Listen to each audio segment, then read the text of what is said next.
দিয়ে দিচ্ছি ধনিয়া পাতা, দিয়ে দিচ্ছি বেগুন আর আলু, মাংসের মধ্যে দিয়ে দিচ্ছি পানি।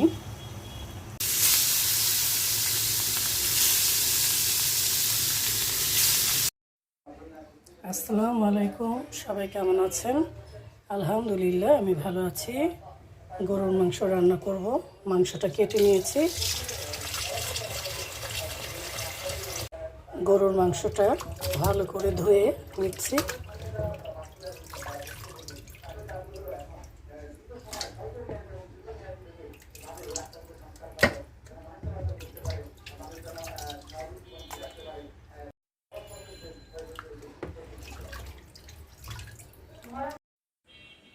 মাংস রান্নার জন্য আমি সব কিছু রেডি করে নিয়েছি। গরুর মাংসটা আমি মেখে বসিয়ে দেব। মেখে বসালে খেতে বেশি ভালো লাগে আমার কাছে। আদা রসুন দিয়ে দিচ্ছি, দারচিনি, এলাচি, তেজপাতা, হলুদ ফাঁকি, শুকনো মরিচের ফাঁকি,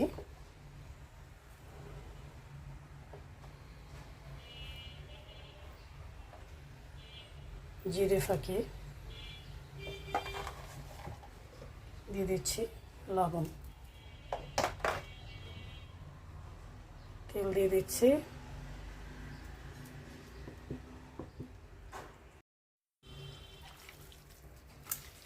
মাংসটা মেখে নিচ্ছি।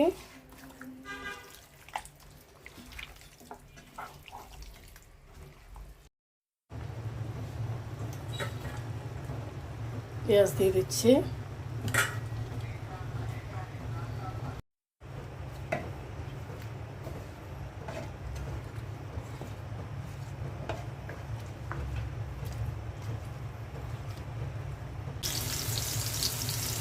চিংড়ি মাছের শুটকির ভর্তা করব, তাই পেঁয়াজ, রসুন আর শুকনো মরিচ ভেজে নিচ্ছি।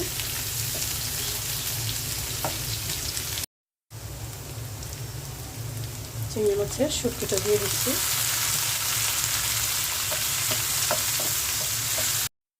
দিয়ে দিচ্ছি লবণ, দিয়ে দিচ্ছি ধনিয়া পাতা,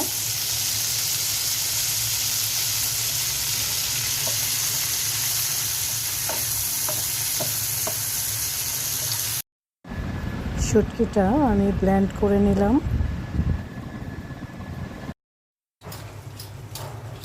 কাঁচকি শুটকিটা দিয়ে দিলাম।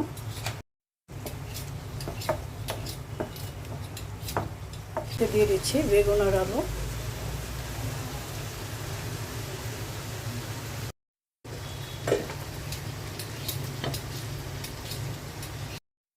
মাংসের মধ্যে দিয়ে দিচ্ছি আলু।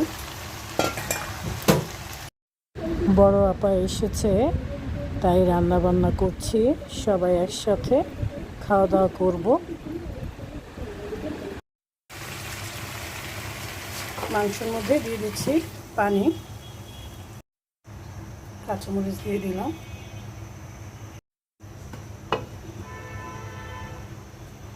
কাঁচকি মাছের শুটকিটা হয়ে গেল, এখন আমি নামিয়ে নিব। রুই মাছটা মশলা দিয়ে মেখে নিলাম।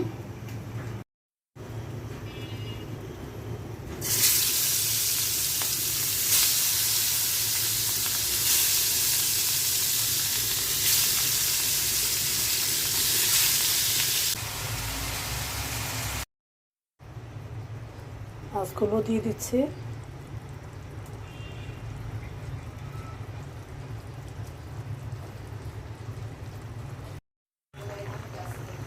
কাঁচামরিচ দিয়ে দিলাম। মাছ ভুনাটা হয়ে গেছে। দেখি আমার গরুর মাংসের কি অবস্থা। গরুর মাংসের তরকারিটা হয়ে গেছে। নামানোর আগে আমি একটু জিরে ফাঁকি দিয়ে দিচ্ছি। মাছের ভর্তা করে নিচ্ছি।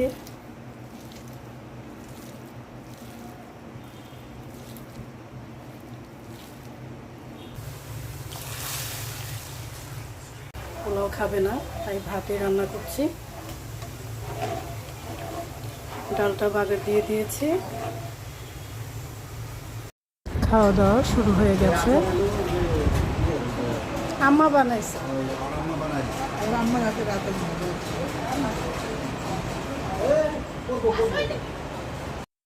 দাদার ঘরে এসে নাতি খুবই খুশি, আনন্দে ডান্স করছে।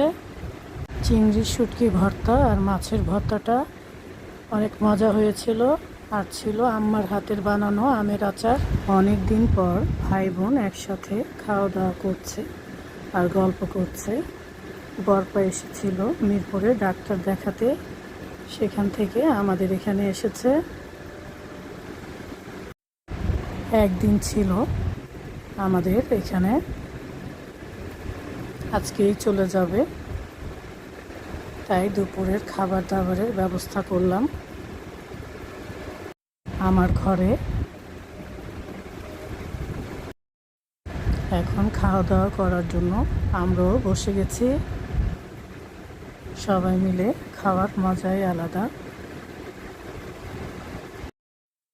খাওয়া দাওয়ার সাথে সাথে অনেক গল্প জমা ছিল, গল্প করছি আর খাওয়া দাওয়া করছি।